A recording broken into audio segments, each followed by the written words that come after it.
काय चालू आहे मावशी? दिसल्याच नाही लय दिवसाच्या. भाऊ मग काही जमत नाही तो वावरात कापूस शेताला यायचं. तुम्हाला कसं समजलं मी कापूस शेताला सांगायला आलो म्हणून?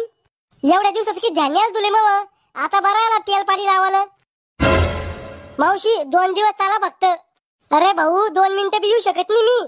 5 जण वेटिंग वर ठेवले मी. मावशी उद्याचे दिवस चाला फक्त. उद्या मला पगार काढा झाले. काय याची पगार? लाडकी बहीण योजनेचा पगार चालू आहे ना मला, त्याचे पैसे काढून आण नाही. मग परवा चाला. परवा मला गॅस भरून आणायला जाणे. ते फुकट गॅस भरून भेटू ना म्हणून. मग गॅस भरून आणल्यावर दुसऱ्या दिवशी चाला. त्याच्या दुसऱ्या दिवशी मला फिरायला जाणे. मावशी कुठे भाड्यात पैसे घालता? अरे भाऊ मुख्यमंत्र्याने अर्धा भाडे करेल ना आमचं. मुख्यमंत्र्याने तुमच्यासाठी लय योजना आणल्या, पण आमच्यासाठी फक्त आता एक गोष्ट केली पाहिजे. कोणती? दुसऱ्या देशातून मजूर बोलवलं पाहिजे. कहून भारतात मजूर नाही का? भारतातला मजूर लय मालदार आहे, त्याला कामाची गरज नाही. मग कधी असेल